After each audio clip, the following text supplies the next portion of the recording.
Alors guys, Ugarte en approche. Nous allons essayer de décortiquer ensemble les choses. Nous parlerons un peu de Ten Hag et ainsi que de tactique.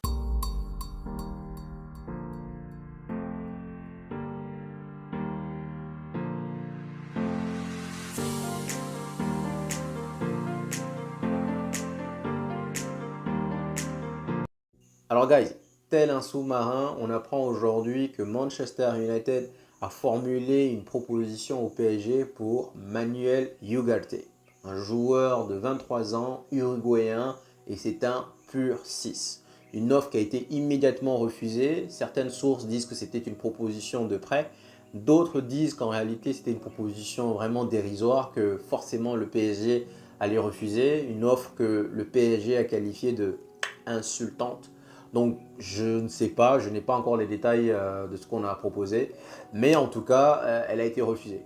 Donc je suis allé un peu voir ce que vaut Manuel Ugarte parce que sincèrement, je ne le connaissais pas. Et je vous dirais que c'est un bon 6, quelqu'un qui va quadriller la zone, quelqu'un qui va protéger ses défenseurs. Ça peut être une solution, mais personnellement, je n'irai pas vers lui. Pourquoi? Parce que je trouve qu'il a trois lacunes que je vais citer tout de suite. Numéro 1, je trouve que c'est quelqu'un qui garde beaucoup trop le ballon. Donc certes, c'est quelqu'un qui a une belle accélération, il sait casser les lignes, il va vraiment percer la défense, donc il court beaucoup avec le ballon, mais je trouve qu'il garde trop le ballon. Et là, tu peux le faire avec le Sporting, tu peux le faire en Ligue 1, mais tu le fais en Première Ligue, tu vas te casser la haute, tu vas te casser la gueule, tu vas te frotter un mur. Venir garder la balle, je trouve qu'il garde trop le ballon. Certes, oui, parfois ça marche, ça permet de récupérer le ballon et puis derrière faire une accélération.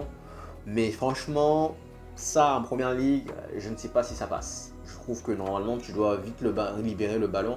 Et ça, c'est un vrai hic pour moi. Numéro 2, je trouve qu'il fait beaucoup de passes latérales. Et c'est quelque chose d'ailleurs que je souligne sur McTominay.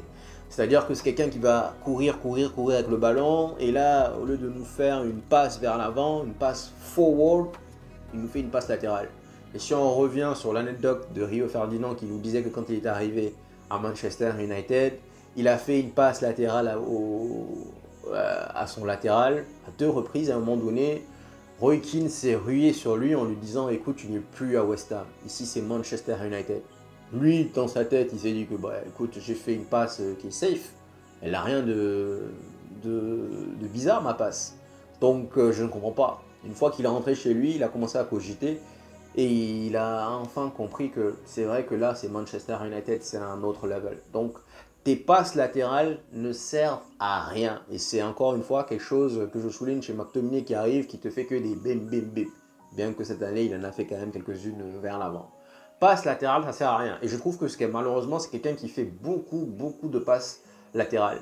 Et justement, si on revient sur l'exemple de Rodri, on regarde bien pourquoi est-ce que c'est une pièce angulaire de City. Parce qu'il fait deux choses. De un, il protège la défense.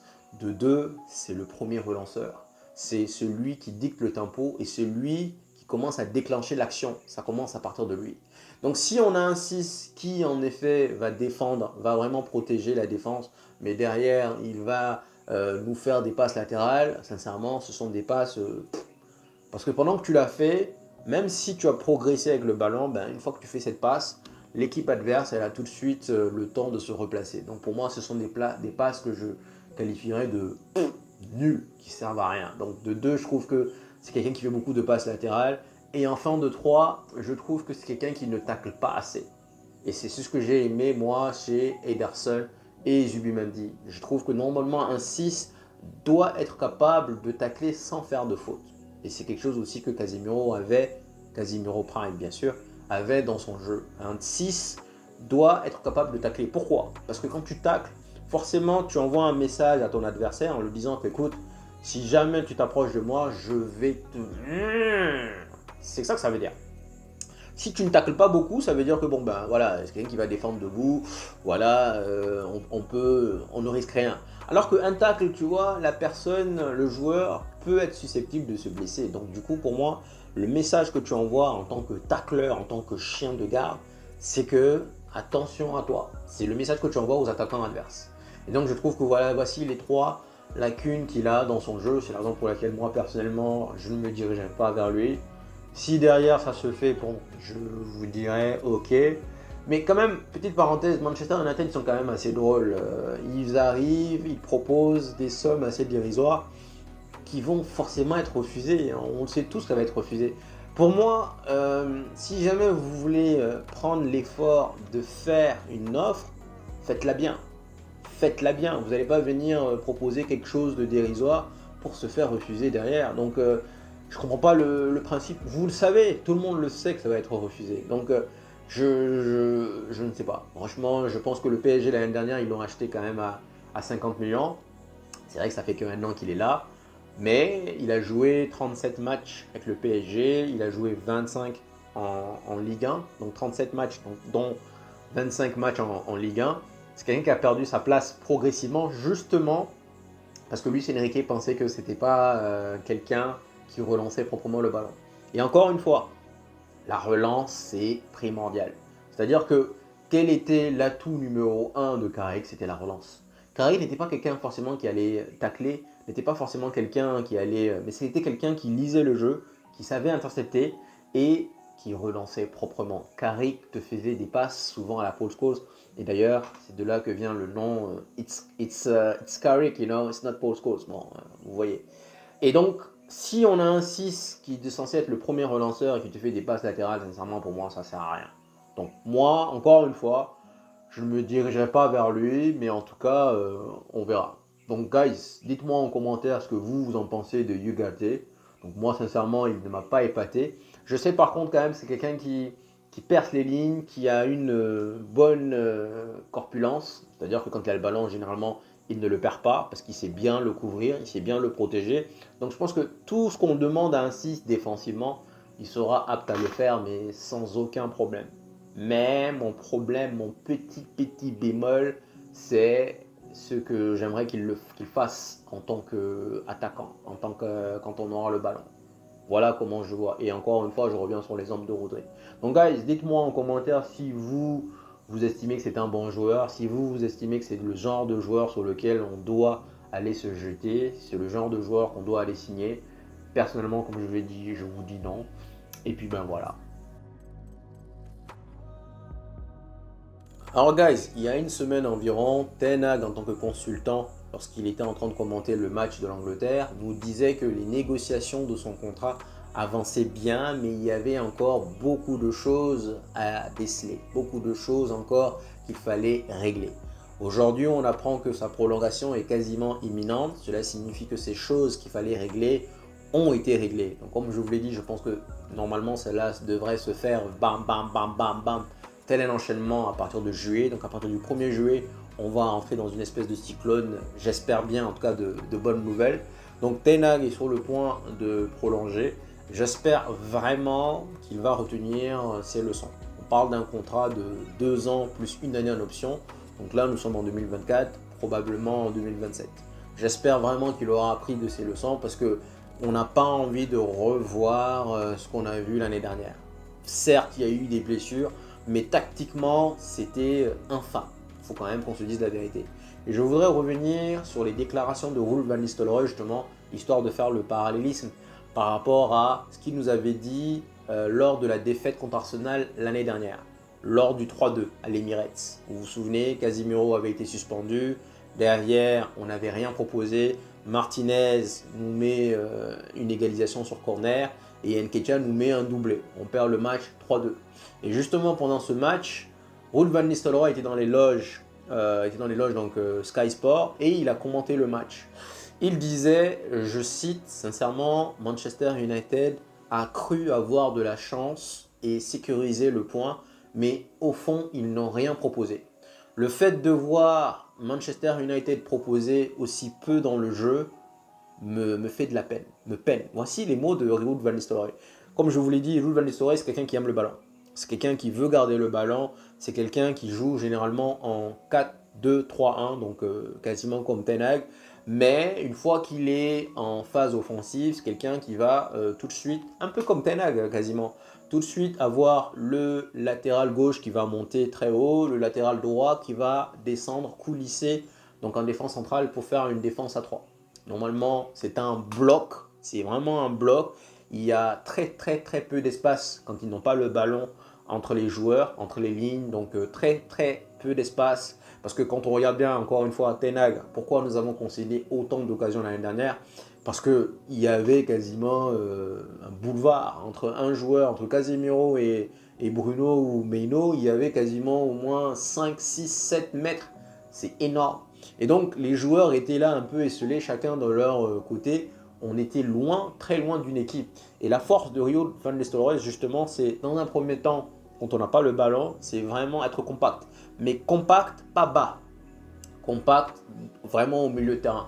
Donc on va être compact au milieu de terrain, et histoire de vraiment empêcher l'équipe adverse de progresser et de les bloquer. Et dans le cas où ils font une longue passe, les défenseurs sont très hauts pour justement mettre les attaquants en hors-jeu. Ça, c'est quand il n'a pas le ballon. Et quand il a le ballon, c'est vraiment quelqu'un qui va garder le ballon le plus possible. C'est ça sa philosophie. Il l'explique. Il dit une phrase sur laquelle je vais revenir. Il dit que quand j'étais joueur et quand je jouais donc sous Ferguson, on pressait haut et les ailiers alimentaient beaucoup l'attaquant. Et donc moi en tant que joueur, ça me régalait. Je kiffais ça. Et donc c'est cette sensation que j'aimerais transmettre également à mon équipe. Donc ça par contre, la dernière fois j'avais posé une problématique, j'avais demandé est-ce que derrière justement on va avoir le son du but, mais est-ce que derrière on ne peut pas devenir égoïste plutôt que de devenir altruiste. Et donc là, en nous disant que oui, sous Ferguson, les ailiers étaient là, bah, moi je marquais but sur but, je me régalais parce que j'avais Beckham, j'avais Giggs qui était là, bon, j'avais pas mal de joueurs, j'ai eu après Rooney. Donc ces joueurs-là m'alimentaient et puis moi je marquais, je me régalais. Donc c'est cette sensation-là que j'aimerais aujourd'hui transmettre avec mon club. Donc il était outré du fait que Manchester United 2-1 contre Arsenal n'avait rien proposé et du fait aussi qu'on se fasse autant dominer. Pour lui, nous voulons le ballon et il avait d'ailleurs fait l'éloge d'Arteta en disant que sincèrement, on peut vraiment le respecter parce que ce qu'il fait, il le fait quand même contre Guardiola, il le fait contre Klopp, contre Ten Hag, donc il ne le fait pas contre des petits coachs, quoi. Contre Conte et ainsi de suite. Donc c'est pas contre des petits coachs. Donc on commence à voir vraiment la vision dans le cas où bien sûr Ruud van Nistelrooy venait, on commence à voir la vision de ce qu'il va faire. Donc sincèrement c'est quelqu'un où je pense qu'on va le voir tout de suite. Donc là je préfère vous le dire, dans la shape, dans la forme de l'équipe, ça serait surtout dû à Ruud van Nistelrooy si jamais il venait. Je pense qu'il est beaucoup plus puissant parce que, mine de rien, il a été quand même avec, pour moi, le meilleur manager de tous les temps. Donc je pense qu'il est beaucoup plus puissant tactiquement que Ten Hag. Ten Hag a ses qualités, on les a vues dans sa manière de presser, sa manière de récupérer le ballon très haut. Et ça va encore un peu dans le sens avec Ruud van Nistelrooy. Mais sincèrement, quand je reviens sur cette déclaration, je vous parle de ça parce que du fait qu'on se fasse dominer, que derrière il parle de chance, on était sur le point de sécuriser un match nul, c'est quelque chose qu'il n'a pas aimé. Il n'a pas du tout aimé ça. Donc c'est la raison pour laquelle, sincèrement, je pense que normalement, on va avoir, si jamais Ruud van Nistelrooy venait, on va avoir toute une autre équipe, toute une autre vision et vraiment une autre façon de faire. Donc guys, j'espère que vous avez un peu compris la vision, la projection de Van Nistelrooy, de comment est-ce que lui et Ten Hag pourraient cohabiter. Je pense que normalement, j'espère que ça va se faire. Et donc il y en a plein qui disent que Ten Hag est quelqu'un de borné, et vous avez raison. Quelqu'un de borné, quelqu'un qui refuse de se remettre en question, guys, ça c'est problématique. Et là je parle même pas de Ten Hag, je parle de façon générale. Vous êtes avec quelqu'un dans votre vie qui refuse de se remettre en question, c'est problématique. Donc si c'est la faute, c'est toujours les autres, c'est problématique. Normalement, peu importe, même quand vous êtes dans le succès, même quand tout va bien, il y a toujours quelque chose qu'il faut corriger. Il y a toujours quelque chose qu'on peut améliorer. Et ça, justement, c'est ce que Ten Hag a refusé de faire.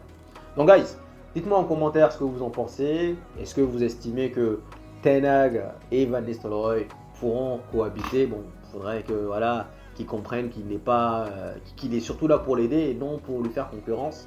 Et puis ben voilà, dites-moi en commentaire si j'ai oublié un détail, comme ça je vais l'appliquer lors de la vidéo de ce soir.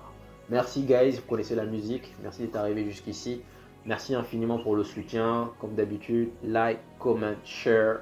Merci à vous, prenez soin de vous, prenez soin de vos familles et ciao ciao.